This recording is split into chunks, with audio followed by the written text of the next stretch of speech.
Hi, this is Jim from safetywars. Before we start the program, I want to make sure everyone understands that we often talk about OSHA and EPA citations, along with some other regulatory actions from other agencies, legal cases, and criminal activity. Everyone is innocent until proven guilty in a court of law. Proposed fines are exactly that, and they are often litigated, reduced, or vacated. We use available public records, news accounts, and press releases. We cannot warranty or guarantee the details of any of the stories we share, since we are not directly involved with these stories, at least not most of the time. Enjoy the show. This show is brought to you by SafetyFM.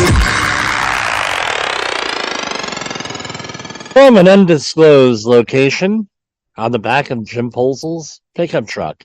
This is Safety Wars for Wednesday, October 8th. I wanted to do this program a little bit earlier today. It's not easier because we have a lot of post-production that has to go into it and everything, but the way the schedule's working out, and I've been missing a lot of programs recently, does seem to be the only way of doing this tonight. Or today, whatever we're calling this. So last night, I got some feedback. People wanted me to talk a little bit more on those two quotes that I use at the beginning of the program. And they're actually pretty important here for this. So let's see if I can do a share screen here. I am operating off of Zoom.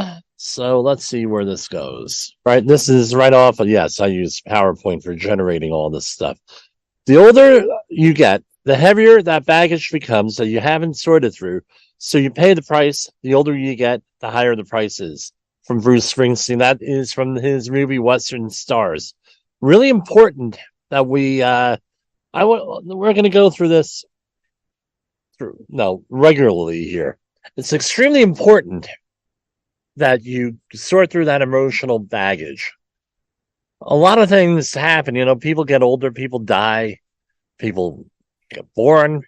I don't know. Maybe I should insert the circle of life right here. But it's important to try to resolve this thing earlier rather than later, because a lot of times if you have a problem with a person, they're not alive anymore, so you can't work things out. You cannot go out there and you cannot figure out what happened, why, details, talking about that context. The other thing is this. Carrying around emotional baggage has a tendency of holding you back.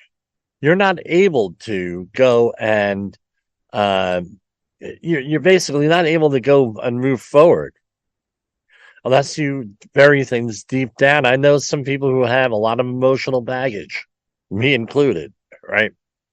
And if you don't deal with this stuff, if you don't get over it, a lot of things you can't get over, you have to be able to get through. It's going to hold you back in your career. Okay, well, career is one thing, but what's important? The family and your community. So try to get rid of this emotional baggage out there. The second one, and Warren Buffett is often credited with this quote. Turns out nobody could attribute it to him. No one could find out a primary resource. So if you have the primary resource for who this is from, the primary source, let me know. Right, you will continue to suffer if you have an emotional reaction to everything that is said to you. True power is sitting back and observing things with logic. True power is restraint. If words control you, that means everyone else can control you. Breathe and allow things to pass. I related this to our previous conversation on Saul Alinsky's Rules for Radicals. I've covered it like 3 times in the last 2 years, where the threat is worse than the thing. And that's common, at least in my experience, to have people go out there and try to manipulate you, try to F with your head, try to do whatever. And that's one of the things is, oh, well, hey, this is, and that's why people have emotional reactions, is that they think that the worst thing is going to happen, that all of a sudden it kicks into their fight or flight mode. And that's when you get the real emotional reactions here with that. And once people realize they're able to do that to you, now they can control you any way possible. I'm just letting you know on that. That's not what you want to go through, is this panic mode. That being said, we're going to talk about, and this is, I believe, the third time on this, because this story is a story that never dies. Alec Baldwin. I don't think it's accurate to say that the man has. There's a lot of criticism with the way he reacts to things, very yelling and screaming and everything else. I think he's been set up a lot. A lot of this has been an act. But one thing that he was not set up on was this whole thing with the Rust movie set. All right. Where you saw him with videos in the aftermath. He's in the parking lot on the phone yelling and this and very upset, talking with police and everything else. And and often what happens with this stuff, and what I've researched from my own experience, is that whether you're an acts investigator, law enforcement, whatever, you let people talk if they're upset, because you don't know what they're going to say. And this, again, I'm not giving advice on how to get out of things. When you say things, when you're under emotional duress, when you say things that are, in the heat of the moment, you often say the wrong things. Now, whatever Alec Baldwin said, this is what's caused, in my opinion, his issue here with this. Do I know if he's innocent or guilty, what he's accused in, this and that, what he's supposedly a new investigation? I have no idea. None at all. Everyone's innocent until proven guilty. But he might have brought some of this on himself with the way that he acted afterwards. And let it be a lesson for everybody here. And there's an update to this story. Alec Baldwin, and this is from Deadline.com, article by Dominic Patton and Anthony D'Alessandro from October 17th. This is yesterday. Alec Baldwin set to face new involuntary manslaughter charges, Rust prosecutors say. Just 6 months after criminal charges are dropped against Alec Baldwin for the 2021 killing of Rust cinematographer Halyna Hutchins, new involuntary manslaughter claims could be put before a grand jury in a matter of weeks.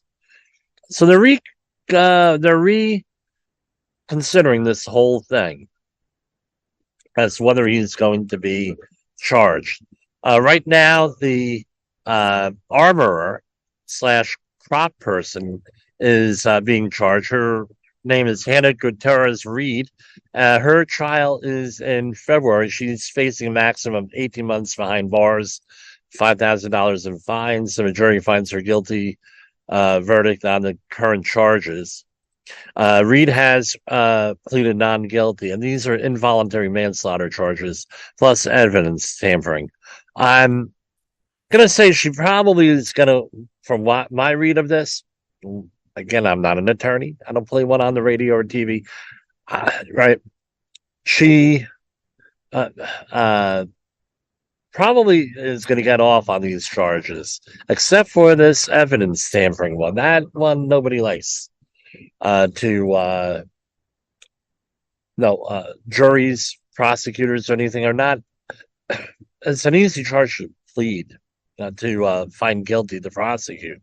So I don't see her getting out of this. Now, what I'm going to review here some of the things that are going on with this. As far as the OSHA part of this thing, and there is an OSHA, we're going to go over the report here because, again, nobody out there is talking about the report. We have a copy, and it's all public record, of the summary of the report here that's released by the New Mexico Occupational Safety and Health Bureau. This story is from February 24th, 2023. That's this year. And we're going to continue to have updates to this whole thing as we go on. Once the trials start and everything else, this will probably go on for years. And I don't think I'm saying anything that's that we don't really know. This may be another trial of the century sort of thing with it, like what we had in OJ. But because this happened in the workplace, there's a workplace accident, we have now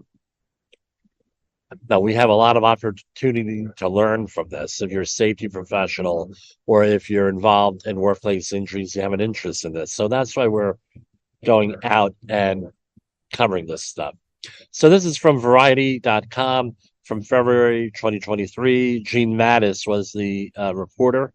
The producers of Rust have agreed to pay a reduced penalty of $100,000 resolve the issue. Resolve the OSHA case that arose from the shooting death of the cinematographer Halyna Hutchins by Alec Baldwin. The New Mexico Occupational Safety and Health Bureau issued a $136,793 penalty last April, the highest allowed by law. Rust Movie Productions was scheduled to challenge the citation in a hearing in June. So they decided to settle this out of court here, which, again, like our disclaimer says, all this stuff happens, maybe are vacated, litigated, negotiated, all through here, right? With this. So they wanted to get everything back up and running in February. And to my knowledge, they have pretty much gotten everything back up and running, and then you had the writer's strike. So I don't know where this thing is. Now, let's see if we have a copy of the report. What should I address that out? All right. And I have the state of New Mexico before the Occupational Safety and Health Review Commission. And this was case number OSHA 2211-11. And this was dated earlier this year, February 24, 2023. I have the official report here. And you know what? Let's do a share. All right. The complaint in New Mexico Environmental Department Occupational Safety and Health Bureau, and the respondent hereby agreed to the following terms for full and complete settlement of the citation issued in this case, going on and on. On April 19, 2022, New Mexico issued 2 citations in connection with the investigation of the incident which occurred during the production of the film Rust. Citation 1, item 1 was classified as willful serious. Citation 2, items 1 and 2 were classified other than serious. Respondent properly appealed the citations. These 2 citations are subject to the settlement agreement. And here it says this settlement agreement is entered into solely for the purpose of compromise. The parties expressly agree and acknowledge that neither this settlement agreement or any act performed hereunder is or may be deemed an admission or evidence of the validity or invalidity of either party's claims, defenses, or representations made in this appeal or otherwise. Nor is this settlement agreement or any act performed hereunder be construed as an admission or evidence of any wrongdoing, fault, omission, or liability. This probably is you want to bookmark this, and now this is good language here for this. Now, my question is this is and when this gets to the civil liability end, the civil end of this case, or criminal end, right now we're dealing with the regulatory action. When it comes to the civil or criminal end, does that actually going to matter, especially if this goes to jury trial? Terms and conditions. Citation 1. Citation 1, item 1, issued to the respondent was classified as a willful serious violation, provided for a penalty of $136,793. Item 1 shall be amended and read as follows. The employer did not furnish a place of employment free from hazards that employees are exposed to being struck by discharged rounds or projectiles when firearms were used on the set of the motion picture production. Classification of citation 1 item 1 shall be amended from willful serious to serious. So the penalty went down from $136,793 down to $100,000. Citation 2. Item 1 issued to the respondent on April 19, 2022 was classified as other than serious and provided for a penalty of $0. The citation remains as issued. Penalty, the respondents agreed to pay a penalty of $100,000 within 30 days and going on and on and on. And that's what how that was all resolved. I'm just scrolling through this. There's nothing else here. All right. Now, I'm going to go through, and this may sound like we're backtracking here with this, on the original accident investigation report, because I think it's pretty interesting, to say the least, here. And the last time when I originally covered this, we did not have a video platform, so we weren't able to follow along. So this is from the State of New Mexico Environmental Department Occupational Safety and Health Bureau. Here is the summary of the investigation. On October 22nd, 2021, the Occupational Safety and Health Bureau went and did this investigation about something that happened on October 21st, 2021. That is almost, what is it, the 18th? So the 21st is going to be Saturday. So it'll be 2 years Saturday. And again, this is Halyna Hutchins was the person killed in this accident. The second injury was Joel Souza, who made a recovery. I don't know how good of a recovery is. I can't imagine that being shot would result in anything other than a lengthy recovery, if anything at all. So our thoughts and prayers go to his family and him, and our condolences go to the Hutchins family here and for her friends. Okay, so real simple. This is all front matter, right? Justifying why they were going there, who they met, things of that nature. And here we go, and we go firearms findings. And it's all pretty basic stuff here until we get to item number 10. Now, what is in item number 10? Alec Baldwin, and this is probably where matters in the criminal case, if there is ever one. Alec Baldwin, actor and producer, and Joel Souza, director, negotiated with various producers to help create and fund the Rust project. Okay, great. Alec Baldwin's authority on the set included approving script changes and actor candidates. Alec Baldwin also handled the revolver and fired the round that struck and injured Halyna Hutchins. I think, again, I'm not an attorney, that this is probably going to matter here where his authority was on that set. Yeah, the fact was he had the gun allegedly and allegedly shot her accidentally. However, and the other producer. Now that, well, again, what was his authority here? Hannah Reed reported to Sarah Zachary for direction on daily tasks. Sarah Zachary reported to Brian Norville. Brian Norville reported to Roe Walters, and Roe Walters reported to Gabrielle Pickle. Due to the nature of her position as the sole armor for us, Hannah Gutierrez Reed regularly corresponded with Gabrielle Pickle directly via text message and emails. Well, guess what? Lesson number 1. When people are telling you to do some pretty effed up stuff, you probably should get it in writing. This may get, in my opinion, may mitigate Miss Reed's situation here with this, because she got everything in writing. So if someone asks you to do something fouled up, you're a safety professional. That's how I'm viewing Miss Reed here, is as a safety person here. Really important you get that in writing. Dave Halls was also responsible for identifying and correcting hazardous conditions related to firearms safety. As an armor, Hannah Gutierrez Reed was responsible for storage, handling, and firearms and ammunition on set, and for training members of the cast who would be handling firearms.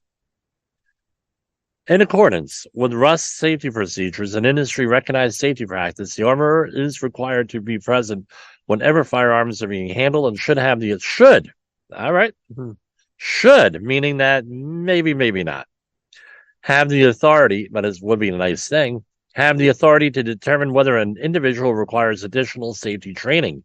However, Russ also required Hannah Contreras-Reed to perform the role of props assistant with Sarah Zachary when firearms are not in active use.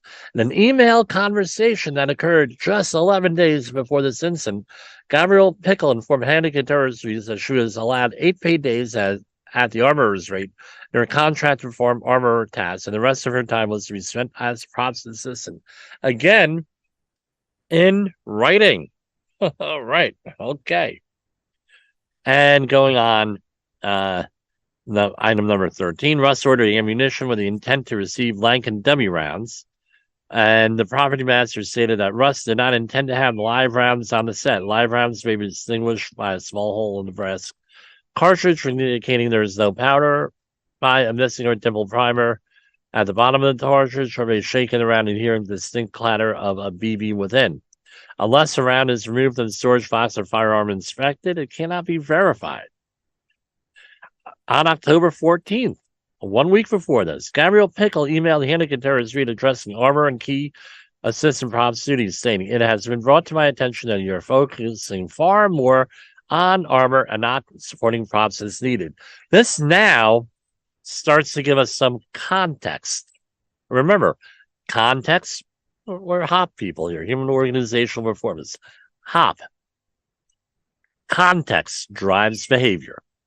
In the same email, Miss Pickle informed Miss Reed that the, quote, production and AD team have seen twice that there was a shotgun left unattended after a scene. Miss Pickle went on to say that she needed some type of check-in or out system put in place immediately.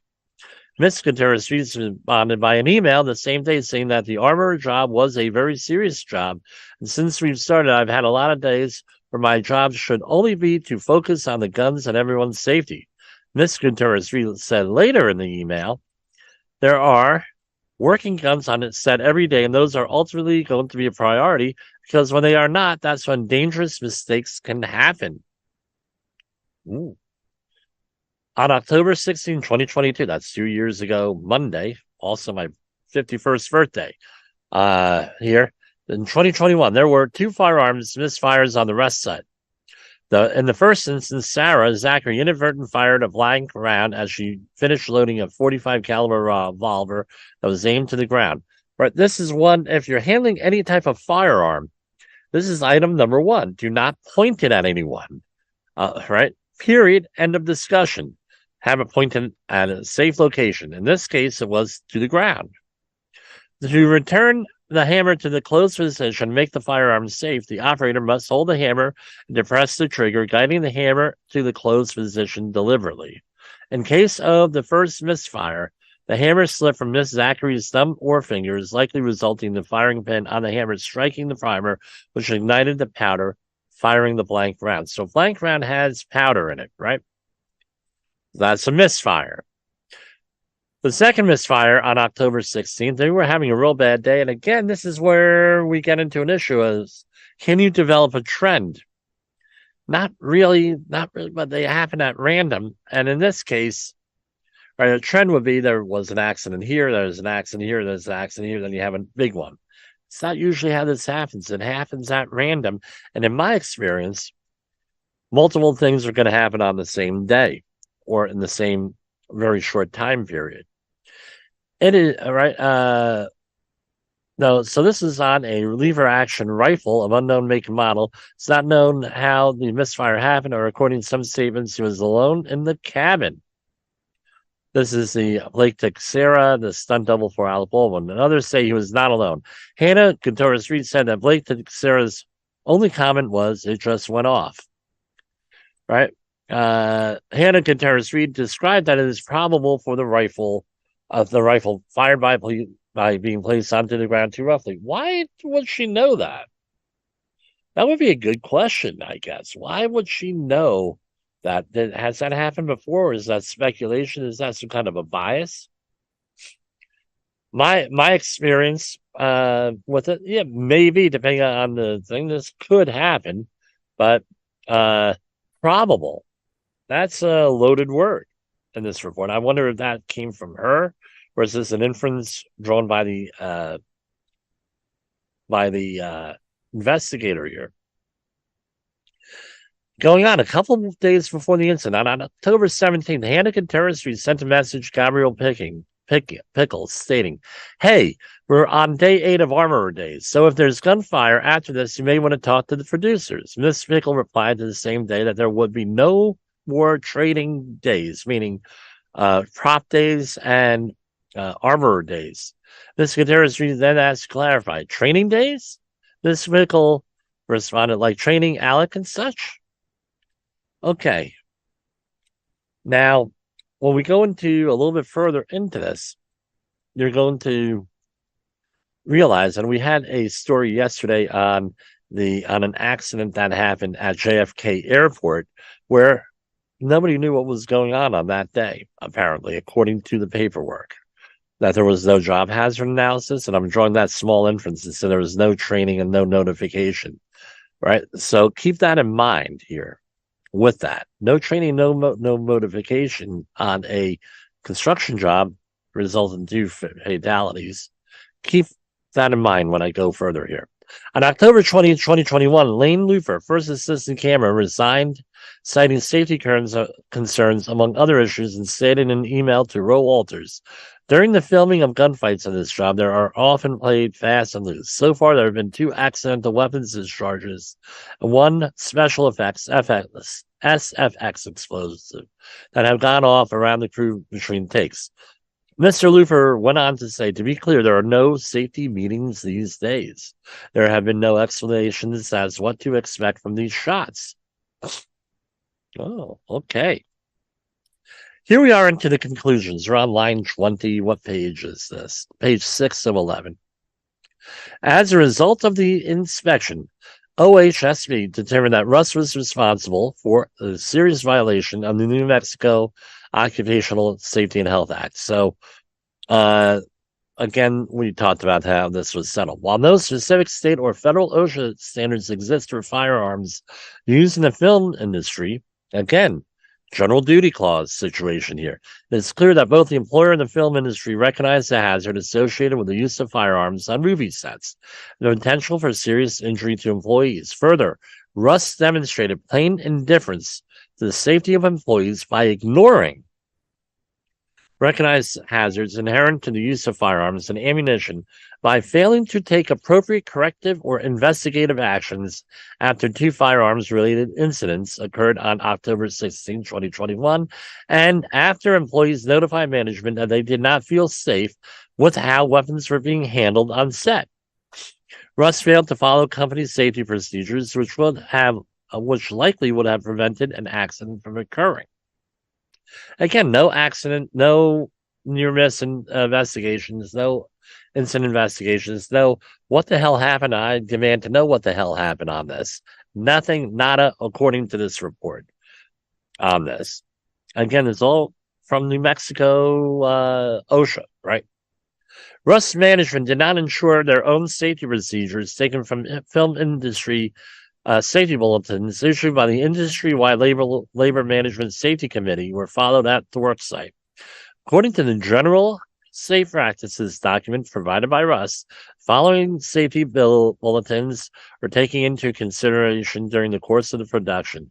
Additionally, on January 7, 2022, Russ attorneys informed and New Mexico Environmental Division, I guess, that the safety bulletins used on set included recommendations for safety with firearms and use of blanking ammunition.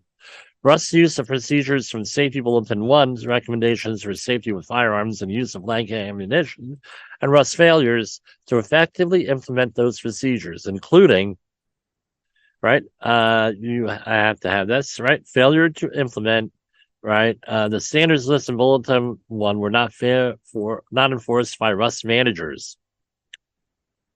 Wow. Live ammunition, Bulletin 1 page, live ammunition is never to be used or brought on to any studio lot or stage. Bulletin 1 page 1, Before any use of a firearm in a rehearsal or on-camera sequence or off-camera use, all persons involved must be thoroughly briefed at an on-site safety meeting where the firearms will be used. This meeting shall include an on-site walkthrough or a dry run with the property manager, often called, and this is Jimmy saying this, often called a tabletop type thing, right? Or a rehearsal. So it has to be with everybody involved. So they didn't do that the day that this happened, right? So, and often any mention about firearms was brief and non-specific. So how are your safety meetings that you give in the morning? Are they a bunch of baloney? Are they like, we got to do another safety meeting today. We got to do another, blah, blah. Well, guess what?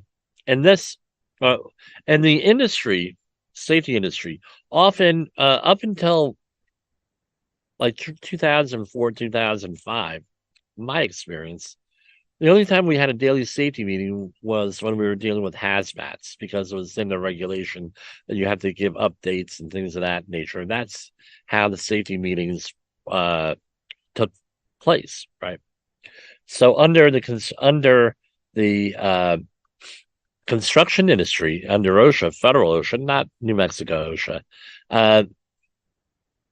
right? They have in 1926.21 paragraph B that they are you need to have an education, kind of inform people of all different types of things, right? That's in the construction industry, not this. But again, the industry standard is that they have to go in there. And that's why it's important to have a meaningful safety meeting regularly here.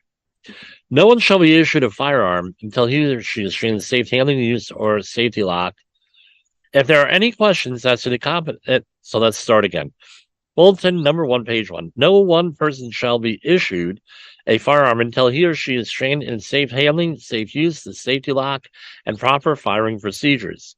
If there are any questions as to the competency of the person who will use the firearm, the property master or somebody shall determine if additional training is required.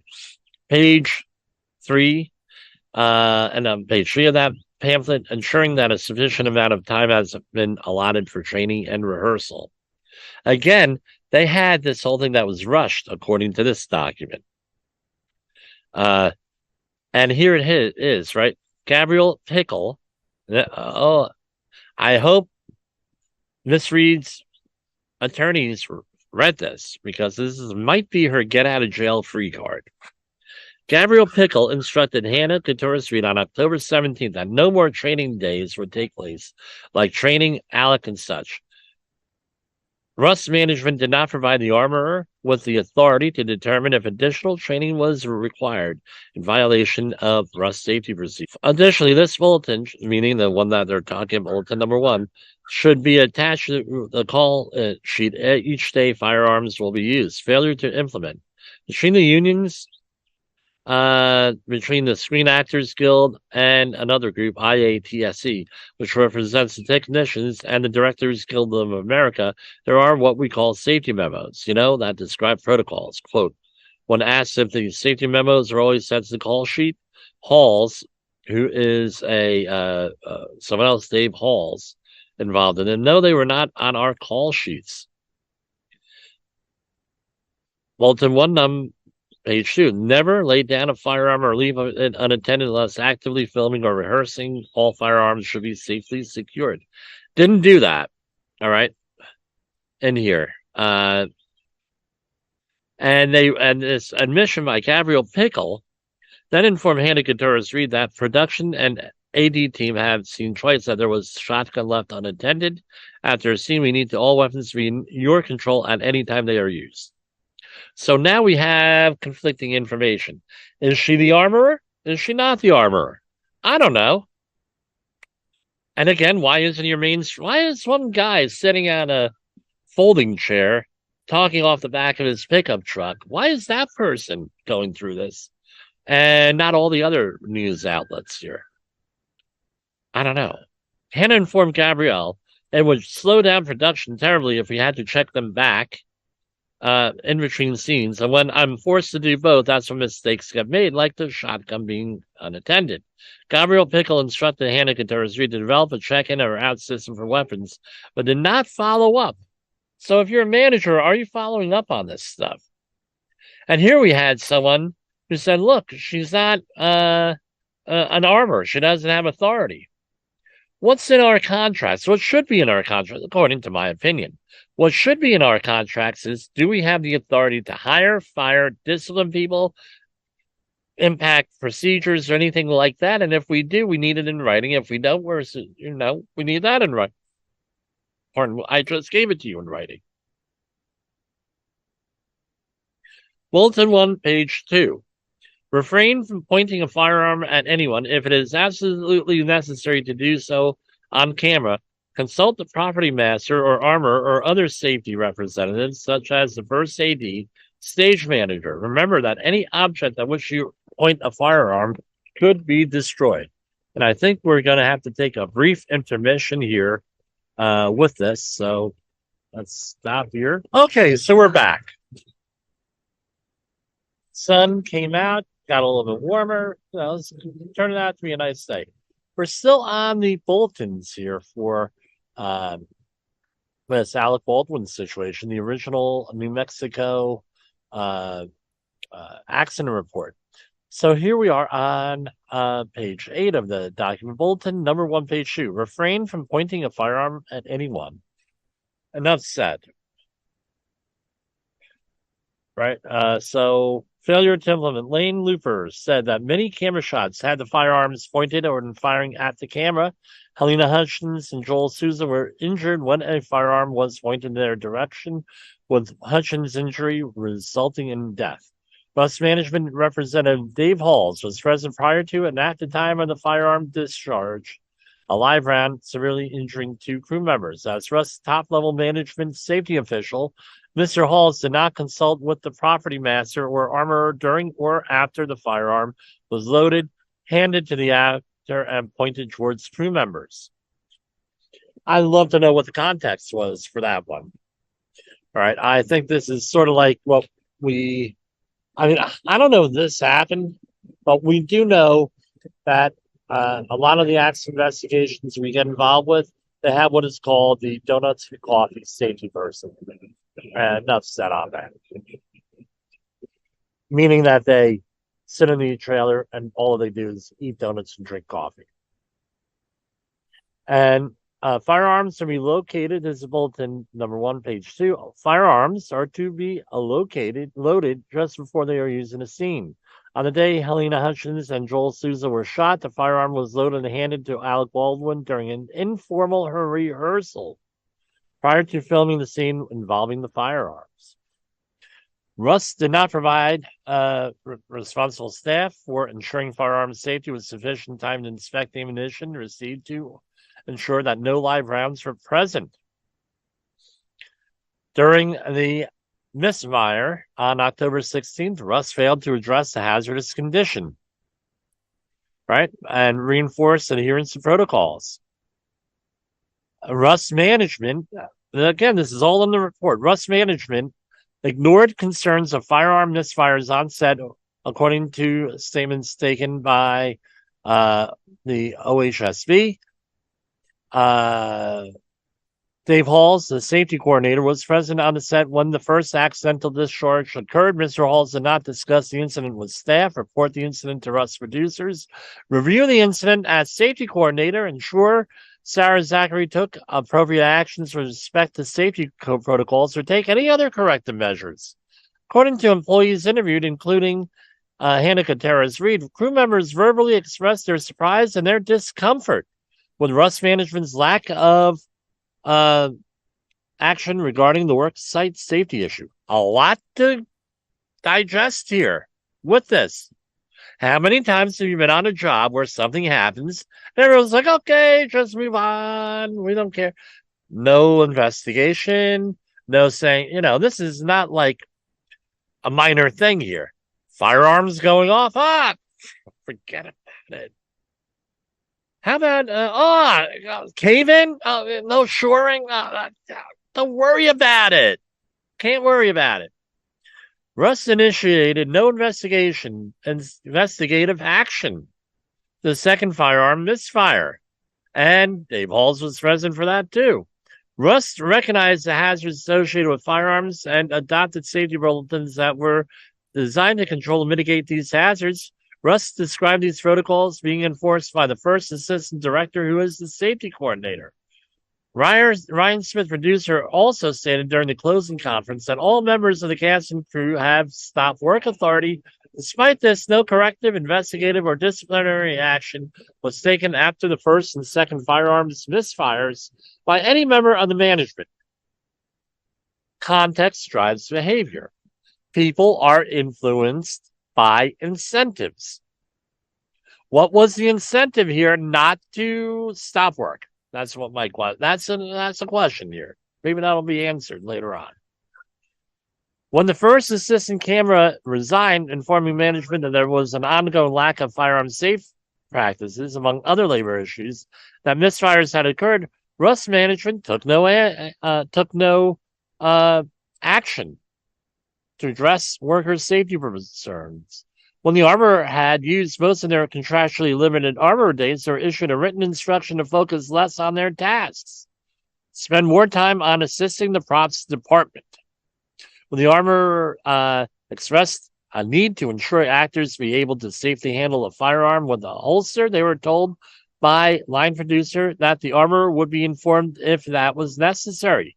When the Armor was scheduled to train the stunt crew on firearm safety, she was told that the stunt coordinator would handle that. Okay. The employer demonstrated plain indifference to the hazards associated with firearms by routinely failing to practice line 28 out of the report, and failing to ensure that the handling of deadly weapons was afforded the time and effort needed to keep the cast and crew safe. Additionally, the employer disregarded or otherwise did not follow up, ask questions, or try to understand what happened when employees notified management about the misfire incidents and not feeling safe on set. The safety coordinator was present on set and took no direct action to address safety concerns. Management was provided multiple opportunities to take corrective actions and chose not to. As a result of these failures, director Joel Souza and cinematographer Halyna Hutchins were severely injured. Halyna Hutchins is succumbed to her injuries. So that was basically it with that. Now, let us go and look up because I want to make sure this is complete here on this. So we're going to pause here, and let me look up Dave Hall.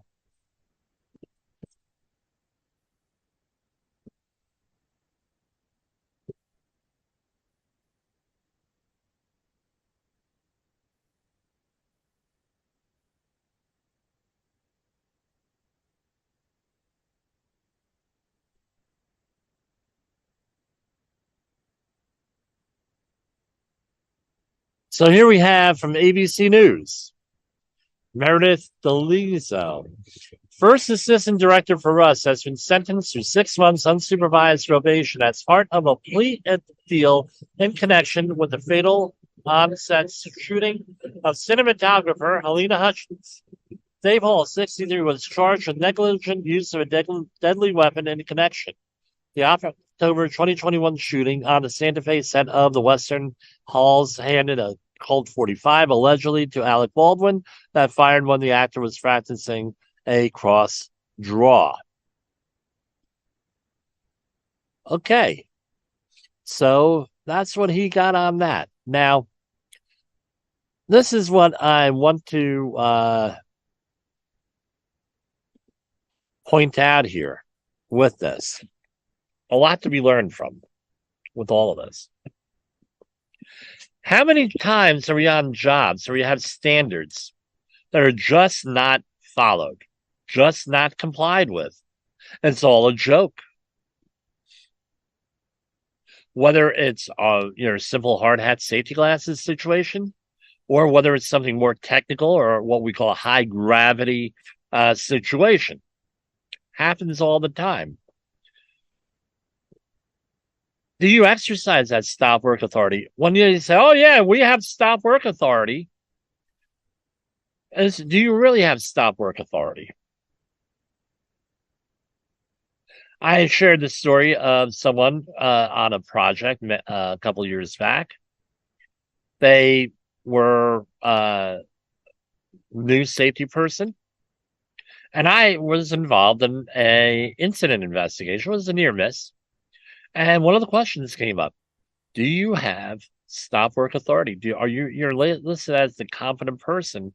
Do you have the ability to correct the hazard? What did her boss say? If she corrects the hazard, she had better be right. And if she shuts down a job, she had better be right. So do you really have that type of stop work authority? That's a question that has to be asked here. What about if you're a safety professional and see stuff going on and you say nothing and do nothing? I'm sure Mr. Hall's here.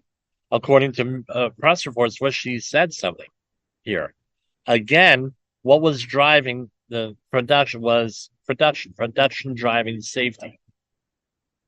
I really don't know how this is going to turn out for Mr. Baldwin, but just in listening to this program, if you're a safety professional, it's a must that we study this. We could study this with our coworkers, read about this and study this, present this, to use it like a case study. So now you can say, well, hey, look, this is a case study where we have a lot of the same alleged attitudes that they had here, a lot of these findings and everything else. And then we have where we could have an issue. This is where our weak point is. Let's say that you're a safety professional and you cannot correct situations like this, what do you do then? What do you do? Do you stay? Do you go? Do you try to fix things on the inside? Do you have that C-suite, right? CEO, CFO, COO, any of those level people on your side? If you don't, this is an example of what could go wrong. And I want to thank and congratulate the state of New Mexico for issuing this, and thank them for issuing this accident report so we get some insight and place some of this in context. Again, this is a one-sided report from New Mexico OSHA. I'm sure that there are other sides here. And I'm going to point out that everybody here is innocent until proven guilty in a court of law. And a lot of this stuff, as we saw in this case, got negotiated downward. And this would be a phenomenal case study for anybody there in graduate school or who's doing training or anything else to actually go and study here, to present. I would be interested at the end of this what all the legal cases, what all the legal documents are, and I'm going to be following this, and we're going to be following this here on Safety Wars, and refer back to this program when this finally goes to trial, if it goes to trial. So for Safety Wars, this is Jim Poesl.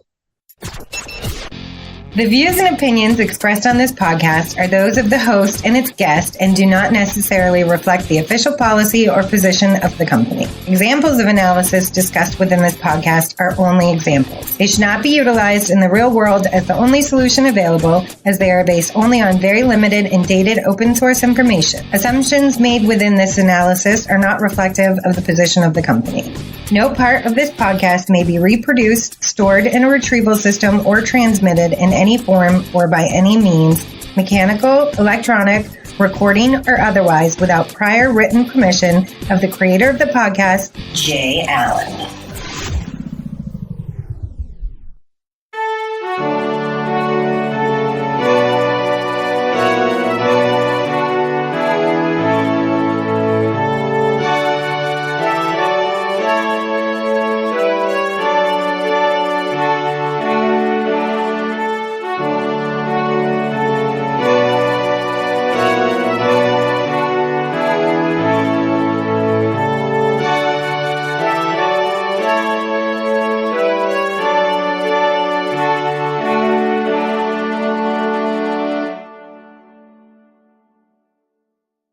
want to discuss something that I always get a lot of questions on here, and that is the OSHA Outreach Training Program. What exactly is it? We cover this on the regular show, and we discuss, hey, this is not a certification. This is an awareness level training, meaning that you take this training and you cannot use it anywhere else. As far as, well, I'm excavation trained, I'm respiratory protection trained, and all of the other topics that are included in the course.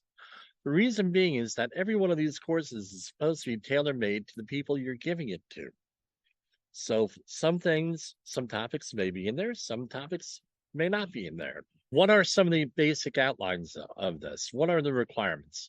You have to be a authorized trainer, not certified, an authorized trainer from OSHA, and you normally go to an outreach training center to get the credential, and that normally takes about 2 weeks, where you need a standards class. This doesn't matter, and this is for maritime, general industry, and construction, where you need a standards class, usually around 4 or 5 days. And upon completion and passing of that, there is a test that you can fail. Then you're eligible for the outreach training credential, assuming that you could pass all the requirements of credentials, the experience, you're not a criminal, you're not banned for whatever reason, you're able to do that. Then you go out and you're able to give a outreach training program course, either a 10-hour or 30-hour. Or if you're a disaster response worker trainer, that is 7.5 or 15 hours. Back in the day, for example, you could give more than 7.5 hours of training a day. We're talking before, I believe it was 2010. Since 2010, you're only allowed to give 7.5 hours if you're a trainer, 7.5 hours of training a day, or if you're a student, you receive 7.5 hours of training a day. What does this work out to? This works out to, for the 30-hour training, 4 7.5-hour days at the fastest. And if you're a 10-hour trainer, you're allowed to do a 7.5-hour one day and 2.5 the next day. But normally that's broken out into 2 10-hour days. All right. Now, I have the OSHA Outreach Training Program pamphlet here that we're going to go through. And what does that include? This is the January 1st, 2019 edition. I don't know if I just downloaded this today from the OSHA website. I'm not certain whether or not this is going to be updated or not updated, but it has not been updated. In January, it'll be 5 years for that. It is what it is. What are some of the requirements? General requirements. You need to have between 3 and 40 participants, because it's meant to be an interactive class. This, generally speaking, has to be done in person, even though there are some online programs out there. Some of them are better than others. When I see people come up, well, I've had this online. Now, even because it's not a actual credential, it is a awareness level training. Now I have to worry. How's this going? What's going on here? Does this person really know what they want to know? I have to do that with a lot of in-person people also. Well, was this person actually at the class? Was this person here? Upon doing a lot of accident investigations, I find out that around metro areas that make this course a requirement for work, more or less a working paper, that's where you need to watch out, because they sell these things on the street. And pardon me, this is not a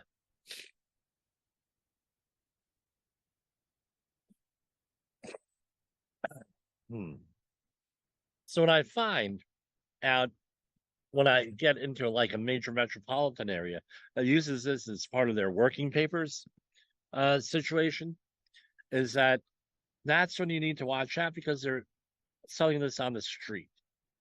I find this out through the accident investigations and everything else that I do. But where I have this, well, I see you're 30-hour trained. Are you 30-hour trained? Are you 10-hour trained? Yeah, Jim, I'm 10-hour trained. Yeah, I'm 30-hour trained. I'm this, I'm that, blah, blah, blah, blah, blah. Okay, great. Let me see your credential. Oh, okay.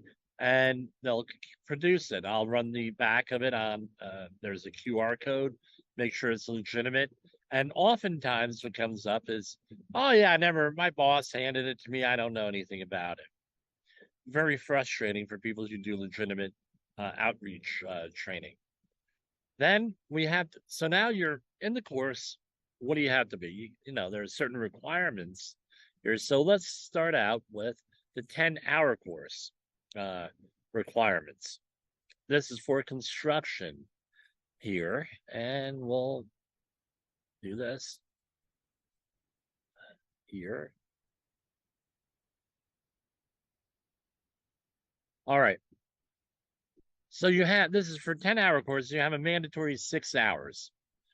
Hour 1, introduction to OSHA. All right, very simple.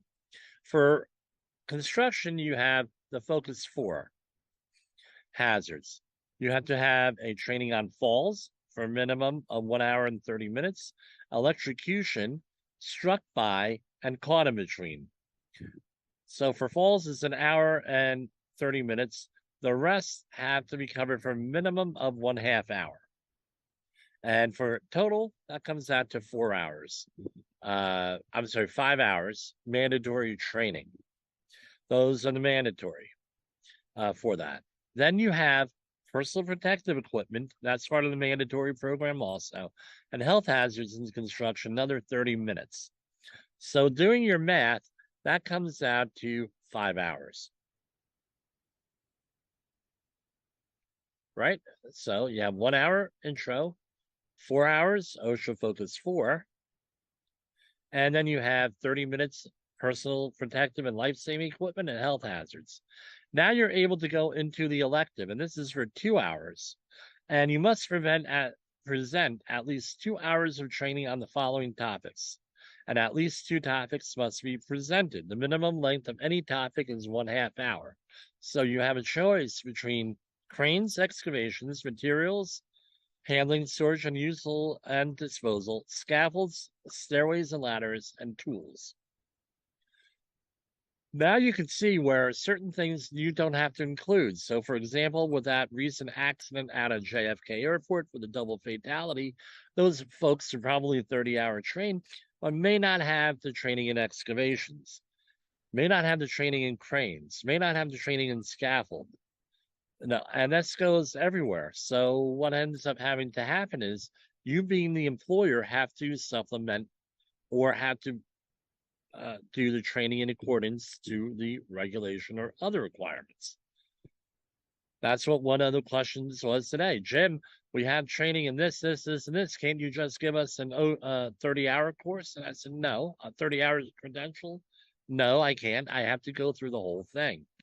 And then you have an optional 2 hours where you have to teach other construction industry standards or policies and or expand on the mandatory or elective topics. The minimal length of any topic is 1/2 an hour.